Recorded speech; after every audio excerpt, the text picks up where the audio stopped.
नमस्कार, आप देख रहे हैं स्पेशल रिपोर्ट। आपके साथ मैं हूं स्वप्निल।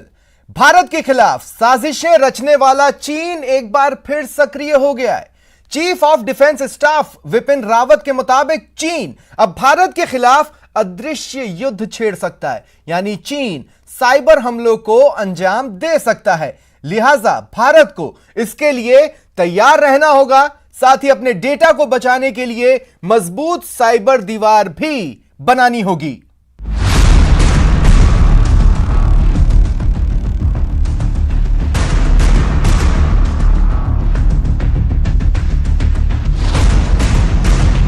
भारत समेत करीब 23 देशों के साथ चीन का सीमा विवाद है। चीन पड़ोसी देशों की सीमाएं लांघने की कोशिश करता रहा है। जमीन से लेकर समंदर तक चीन की दादागिरी से कई मुल्क परेशान हैं। चीन अपनी सैन्य ताकत की नुमाइश कर खुद को सुपर पावर साबित करना चाहता है, लेकिन हिंदुस्तान ने डोकलाम से लेकर गलवान और गलवान से लेकर पूर्वी लद्दाख तक लाल सेना को ऐसा करारा जवाब दिया कि चीन के होश फाख्ता हो गए। चीन को समझ आ गया कि हिंदुस्तान से उलझने का मतलब है मुसीबत को दावत देना।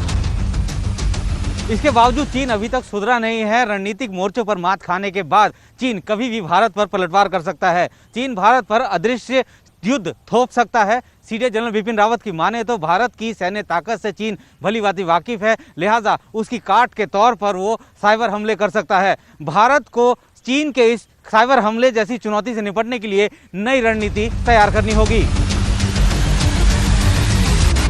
इसमें दो राय नहीं कि चीन साइबर वॉरफेयर में किसी भी हद तक जा सकता है। इसमें भी दो राय नहीं कि चीन के हैकर दुनिया के किसी भी देश से डेटा चुराने और साइबर हमलों को अंजाम देने की कुवत रखते हैं। लेकिन एशिया में भारत की बढ़ती ताकत और अंतरराष्ट्रीय स्तर पर मजबूत होती छवि से चीन इस कदर चिढ़ा हुआ है कि वो साइबर हमलों के जरिए हिंदुस्तान में अस्थिरता फैलाने की साजिश रच सकता है। खुद देश के chief of defence staff Vipin Rawat ने इस मुद्दे पर क्या बयान दिया, वो सुनिए। As I said, we have been little slow on the start, and therefore, over the years, a capability differential has come in. China has been able to invest a lot of funds and allocated a lot of funds in ensuring that they imbibe technology.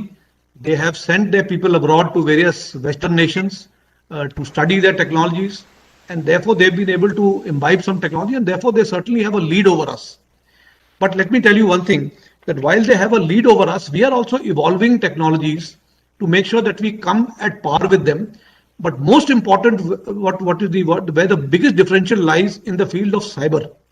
We know that China is capable of launching cyber attacks on us, and that he can disrupt a large amount of our systems. चीन लंबे वक्त से cyber हमले के जरिए दुनिया भर से महत्वपूर्ण जानकारियां चुराता रहा है। चीनी मामलों के जानकार बताते हैं कि जमीन और पानी पर लड़ाई छेड़ने के बाद चीन साइबर वॉर के जरिए भारत पर दबाव बनाने की कोशिश कर रहा है, जिसके बारे में पहले भी खबरें आती रही हैं। कुछ दिनों पहले यह खबर आई थी कि लद्दाख में जारी गतिरोध के दौरान चीन अपने हैकर्स की मदद से भारत में ब्लैकआउट कराने की फिराक में था। अमेरिकी अखबार न्यूयॉर्क टाइम्स ने एक स्टडी के हवाले से दावा किया था कि चीन के हैकर्स की फौज ने अक्टूबर में मात्र 5 दिनों के अंदर भारत के पावर ग्रिड, आईटी कंपनियों और बैंकिंग सेक्टर पर 40,500 बार साइबर अटैक किया था। इस स्टडी में यह भी कहा गया कि जून में गलवान घाटी झड़प के 4 महीने बाद 12 अक्टूबर 2020 को मुंबई में हुए ब्लैकआउट में भी चीन का ही हाथ था।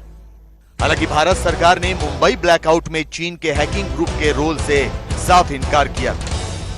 चीन ने specially trained cyber attack units तैयार की हैं, जो कि दुश्मन कंट्री के ऊपर साइबर अटैक करके उसके कमांड एंड कंट्रोल और एसेंशियल सर्विसेज को तहस नहस कर सकता है। ये यूनिट्स दोनों ऑफेंसिव और डिफेंसिव टास्क के लिए तैयार की गई हैं। इनके पास दुश्मन के सर्विस सेक्टर और कमांड एंड कंट्रोल नेटवर्क को नुकसान पहुंचाने के लिए साइबर वॉरियर्स हैं। चीन साइबर हमलों और डेटा चोरी के मामलों से इनकार करता रहा है। वो इन तमाम खबरों का खंडन करता रहा है। लेकिन सिर्फ भारत ही नहीं बल्कि अमेरिका, कनाडा, ताइवान समेत कई देश चीन की ओर से हुए साइबर हमलों का पर्दाफाश कर चुके हैं। 2010 में गूगल तक ने दावा किया था कि उस पर चीन के हैकर की ओर से कई साइबर हमले किए गए। तो भारत की कोरोना वैक्सीन बनाने वाली कंपनियों पर हमले में जिस हैकिंग ग्रुप APT10 का नाम सामने आया था, उसके बारे में एक अमेरिकी रिपोर्ट में कुछ वक्त पहले दावा किया गया था कि ये ग्रुप चीन की मिनिस्ट्री ऑफ स्टेट सिक्योरिटी के मातहत काम करता है। लिहाजा चीन के इस अदृश्य युद्ध पर पानी फेरने के लिए भारत नई रणनीति पर काम कर रहा है। What we are trying to do is to create a system in which we ensure cyber defense. And we have been able to therefore create a cyber agency, which is our own agency within the armed forces. Each service also has its own cyber agencies to ensure that even if we come under a cyber attack, the downtime and the effect of the cyber attack does not last long. We should be able to overcome that cyber attack and continue with our systems either through an alternate means or preventive means through firewalls. चीन के काले कारनामे पूरी दुनिया देख चुकी है। कई देशों से उसका विवाद है और दुनिया भर में अस्थिरता फैलाने के आरोप उस पर लगते रहे हैं। तो भारत के खिलाफ साइबर वॉर की तैयारियां इस बात का सबूत है कि चीन हिंदुस्तान से किस कदर जलता है। और अब बात करते हैं ईरान के जहाज पर हुए हमले की। खुलासा हुआ है कि ईरानी सेना के जहाज साविज पर जो हमला हुआ था उसके पीछे इजरायली सेना के स्पेशल फोर्सेस का हाथ है और ईरान के इस जहाज पर इसलिए हमला किया गया क्योंकि इजराइल को लगता है कि यह जहाज ईरान सामान ले जाने लाने में कम हुती विद्रोहियों की मदद के लिए ज्यादा इस्तेमाल होता है और इसे ईरान की सेना इस जहाज को नौसैनिक अड्डे की तरह इस्तेमाल करती है।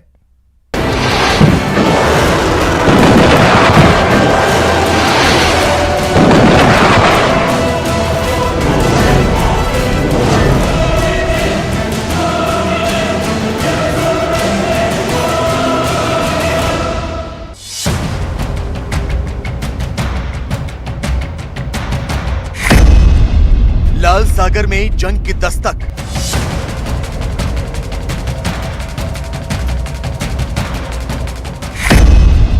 एक जहाज पर हमले से टेंशन।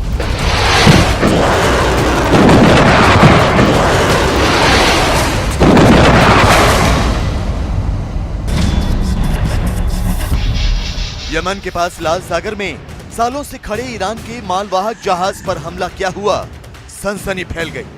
ईरान से लेकर इजराइल और इजराइल से लेकर अमेरिका तक जंग की आहट सुनाई देने लगी क्योंकि ईरान के जिस जहाज को निशाना बनाया गया था वो सिर्फ सामान ढोने के इस्तेमाल में नहीं लाया जाता बल्कि ऐसा माना जाता है कि ये जहाज ईरान के अर्ध सैन्य बल यानी रेवोल्यूशनरी गार्ड का अड्डा है।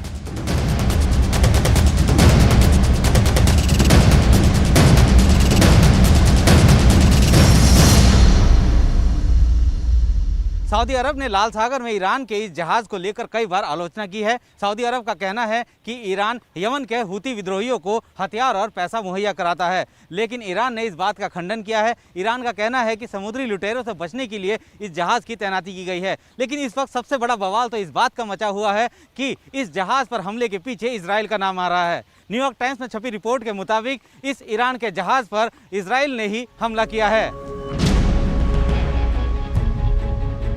दरअसल एक अज्ञात अमेरिकी अधिकारी के हवाले से कहा गया कि इजराइल ने अमेरिका को सूचित किया है कि उसी ने जहाज पर मंगलवार सुबह हमला किया। हालांकि जब इस बारे में इजरायली अधिकारियों से संपर्क करने की कोशिश की गई तो उन्होंने इस पर टिप्पणी करने से इनकार कर दिया। लिहाजा ईरान सीधे सीधे इजराइल को इस घटना का जिम्मेदार बता रहा है। Iran has confirmed an attack on its cargo ship in the Red Sea, suspected to have been carried out by Israel. A spokesperson for the Iranian Foreign Ministry said the explosion occurred on Tuesday and caused minor damage with no casualties. In a statement, spokesperson Saeed Khatibzadeh said the civilian ship was stationed there to secure the region against pirates. According to a report by the New York Times, the attack was carried out by Israel, keeping U.S. interests in mind. Meanwhile, Pentagon spokesperson Commander Jessica McNulty said no U.S. forces were involved in the incident. सबको पता है कि Israel America का सबसे करीबी सहयोगी है। America Israel का समर्थन करता है और ईरान अमेरिका के बीच परमाणु समझौते पर तनातनी लंबे समय से जारी है। ऐसे में इस हमले के लिए सीधा शक इजराइल पर जाना तय था। ऊपर से एक अज्ञात अमेरिकी अधिकारी के हवाले से जैसे ही ये बात पता चली कि इजराइल ने इस हमले की जानकारी अमेरिका को दे दी थी, तो ईरान का गुस्सा 7वें आसमान पर पहुंच गया। हालांकि अमेरिकी सेना की मध्य कमान ने एक बयान जारी किया। हम लाल सागर में साविज की संलिप्तता वाली घटना संबंधी मीडिया रिपोर्ट से अवगत हैं। हम इस बात की पुष्टि कर सकते हैं कि इस घटना में अमेरिकी बलों की कोई संलिप्तता नहीं है। हमारे पास कोई अतिरिक्त जानकारी मुहैया कराने के लिए नहीं है। लेकिन ईरान शायद इस घटना में इजराइल का हाथ होने से इनकार नहीं कर पा रहा, क्योंकि कुछ दिनों पहले इजराइल के जहाज पर भी हमला हुआ था और इजराइल ने आरोप लगाया था कि यह हमला ईरान ने किया। ये कहना जरा जल्दी होगा कि किसने ईरान के मालवाहक पोर्ट पर हमला किया है, क्योंकि ईरान की दुश्मनी वहाँ पर कई देशों के साथ है। उस क्षेत्र के सऊदी अरबिया और यूएई भी ईरान से खुश नहीं है, उनकी भी नाराज़गी है और दोनों के बीच में कहा जाता है कि प्रॉक्सी वार भी होती रहती है, यानी इस तरह की घटनाएं पहले भी हुई हैं। फिर इजराइल से तो खुली दुश्मनी है। दरअसल ये पूरा वाकया तब पेश आया है जब ईरान और उसके सहयोगी देश परमाणु समझौते में अमेरिका के दोबारा शामिल होने की संभावना पर वियना में चर्चा कर रहे हैं। आपको बता दें कि अमेरिका के पूर्व राष्ट्रपति डोनाल्ड ट्रंप ने 2018 में ईरान के साथ हुए परमाणु समझौते से खुद को अलग कर लिया था। इस समझौते के तहत ईरान ने 2025 तक अपने परमाणु कार्यक्रम को बहुत अधिक सीमित करने पर सहमति जताई थी, लेकिन ट्रंप का तर्क था कि इससे ईरान के लिए परमाणु हथियारों का रास्ता साफ हो जाएगा, जबकि इजराइल बार बार कहता रहा है कि अमेरिका को इस परमाणु समझौते में दोबारा शामिल नहीं होना चाहिए। इजराइल नहीं चाहता कि किसी तरह भी ईरान शक्तिशाली बने या दोबारा ईरान इस काबिल बन सके कि वो इजराइल को पुनः चुनौती दे सके। इजराइल अंदर ही अंदर इस बात से खुश नहीं है कि अमेरिका वियना में हो रही बातचीत में, जिसमें कि दोबारा अमेरिका और ईरान के बीच एक परमाणु संधि हो सके, उससे खुश है। इजराइल ये नहीं चाहता है, इसलिए इजराइल की कोशिश रहेगी कि किसी ना किसी तरह ये बातचीत टूट जाए। साल 1979 में ईरान की क्रांति ने कट्टरपंथियों को सत्ता में आने का मौका दिया और तभी से ईरान के नेता इजराइल को मिटाने की बात करते रहे हैं। ईरान इजराइल के अस्तित्व को स्वीकार नहीं करता और उसका कहना है कि इजराइल ने मुसलमानों की जमीन पर जबरन कब्जा कर रखा है। तो वहीं दूसरी तरफ इजराइल भी ईरान को एक खतरे के तौर पर देखता है। उसने हमेशा ही ये कहा है कि ईरान के पास परमाणु हथियार नहीं होने चाहिए। यही नहीं, पश्चिम एशिया में ईरान के बढ़ते असर से भी इजराइल परेशान है। हालांकि इजराइल और ईरान में कभी जंग नहीं हुई, लेकिन ईरान उन गुटों का लंबे समय से समर्थन करता रहा है जो इजराइल को निशाना बनाते हैं, जैसे हिजबुल्लाह और फलस्तीनी चरमपंथी संगठन हमास। हालांकि दोनों देशों के बीच अगर लड़ाई हुई तो ये बर्बादी की वजह बन सकती है, क्योंकि ईरान के पास लंबी दूरी तक मार करने में सक्षम मिसाइलों का बड़ा जखीरा है और इजराइल की सरहदों पर भारी असलहों से लैस उसके सहयोगी। वहीं इजराइल के पास भी एक ताकतवर सेना है और माना जाता है कि उसके पास परमाणु हथियार भी हैं, जबकि इजराइल को संयुक्त राष्ट्र का भी समर्थन हासिल है। ईरान और इजराइल के बीच में जो तनाव है या कश्मकश जो है ये काफ़ी पुरानी है।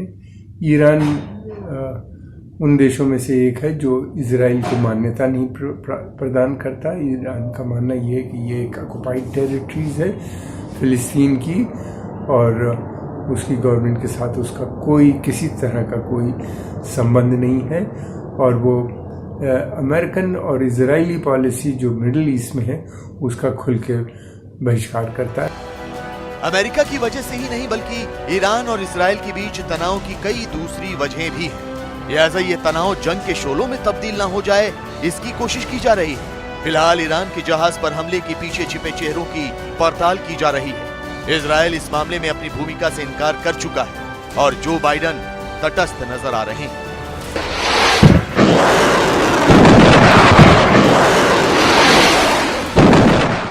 और रुकेंगे एक छोटे से ब्रेक के लिए, कहीं जाइएगा नहीं, जल्द हाजिर हो रहे हैं।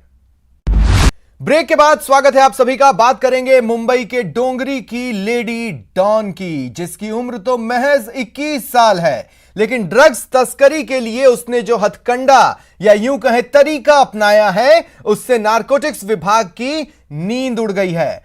कुख्यात डॉन दाऊद इब्राहिम के मोहल्ले में रहने वाली ये लेडी डॉन लड़कियों से ड्रग्स की तस्करी कराती है, वो भी इंस्टाग्राम पर डील करने के बाद।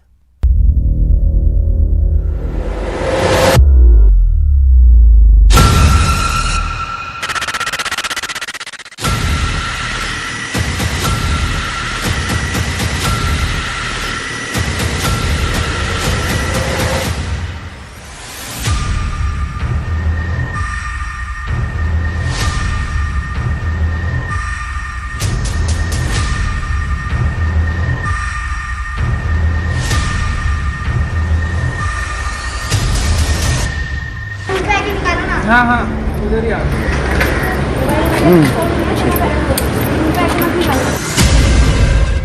दाऊद के मोहल्ले में लेडी डॉन।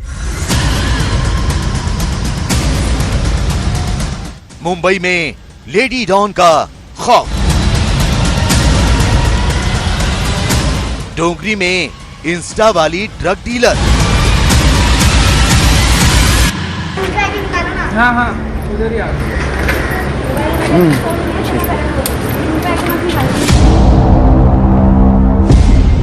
देखा आपने, 21 साल की लड़की पुलिस हिरासत में घिरी होने के बावजूद मीडिया को धमका रही है। हाँ हाँ उधर ही आ।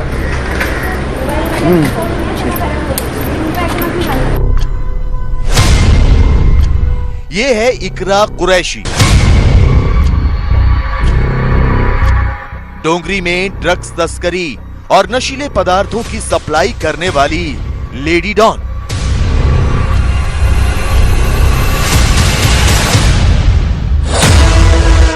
जब पुलिस की गिरफ्त में आई तो इसके ऐसे ऐसे राज सामने आए जिसे लेकर नारकोटिक्स विभाग के लोग भी हैरान रह गए।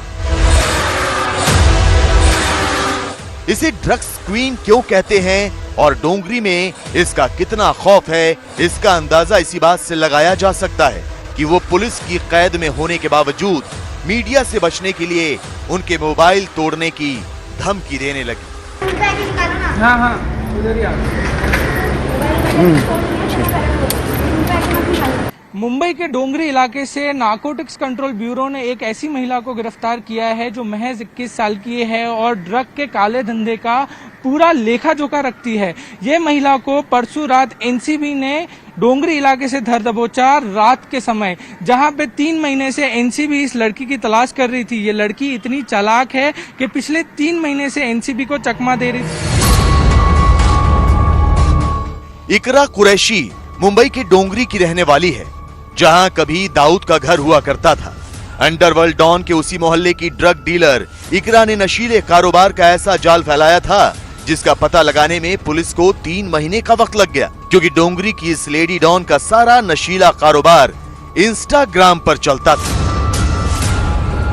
मुंबई में दाऊद इब्राहिम के मोहल्ले में एक लेडी डॉन ने ड्रग्स का रैकेट खोल रखा था। इस लेडी डॉन का खौफ इतना था कि मोहल्ले के लोग उससे बात करने से भी कतराते थे। 21 साल की इकरा अलग तरीके के ड्रग्स का धंधा करती है, वहीं फोन की बजाय ये इंस्टाग्राम पे ऑर्डर लेती है और वहीं डिलीवरी का जगह बताती है। नारकोटिक्स कंट्रोल ब्यूरो ने मुंबई के डोंगरी इलाके से जिस ड्रग क्वीन को गिरफ्तार किया है वो दाऊद के गुर्गे चिंकू पठान और एजाज साइको के गैंग से जुड़ी हुई है। ये लड़की इतनी शातिर है कि चरस, हेरोइन, गांजा, मेफेड्रॉन, एलएसडी समेत तमाम तरह के ड्रग्स की डीलिंग के लिए इंस्टाग्राम पर ग्राहक ढूंढती थी। इकरा कुरैशी इंस्टाग्राम के जरिए ड्रग्स का कारोबार करती है। नए नए ग्राहकों से इंस्टाग्राम पर संपर्क करती है, ग्राहक से ड्रग्स सप्लाई के बारे में पूछती है। ड्रग्स की सारी डीलिंग इंस्टाग्राम पर ही करती है। कीमत, जगह और वक्त इंस्टाग्राम पर ही तय करती है। कल गिरफ्तार किया गया है अराउंड कमर्शियल क्वांटिटी मेफेड्रोन के साथ में, एंड माननीय न्यायालय ने आज 5 दिन की भी उनकी कस्टडी दी है। पहले भी उनके ऊपर इस महिला के ऊपर केसेस हैं, बॉडीली इंजरीज के केसेस हैं, डोंगरी थाने में भी केस दर्ज है इस पे। अपार्ट फ्रॉम दैट हमारे जो एनसीबी के 2 केसेस में भी ये महिला वांटेड थी। एनसीबी सूत्रों के मुताबिक इकरा के ड्रग्स गैंग में 5 से 6 लड़कियां ग्राहकों तक ड्रग्स पहुंचाने का काम करती थी। महिला ड्रग पेडलर्स को जो मोबाइल नंबर दिए जाते वो बहुत जल्दी बदल दिए जाते थे ताकि पुलिस और नारकोटिक्स विभाग से बचा जा सके। 5 से 6 लड़कियां ड्रग्स लेकर जाती थी। लड़कियां ग्राहकों को फोन करती थी। एक सिम 4 दिन तक ही इस्तेमाल होता था। हर 4 दिन में नए सिम से कॉल किया जाता। एनसीबी टीम को इकरा गैंग की लड़कियों की तलाश है।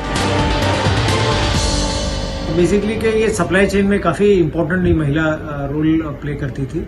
इसके कुछ गैंग मेंबर्स थे जो इनको सप्लाई करते थे और ये फिर बाद में आगे पेडल करते थे। तो इसके अंडर भी काफी पेडलर्स की लिस्ट हमें मिली है। एनसीबी ने डोंगरी की ड्रग क्वीन इकरा के पास से 1.5 लाख रुपए कीमत की ड्रग्स बरामद की है। पुलिस और नारकोटिक्स विभाग मिलकर इसके पूरे नेटवर्क को खंगाल रही है। अब पुलिस और नारकोटिक्स ब्यूरो की टीम ये सुराग तलाश रही है कि कहीं डोंगरी की ये ड्रग्स क्वीन चिंकू पठान के जरिए सीधे दाऊद इब्राहिम के गैंग से तो नहीं जुड़ी।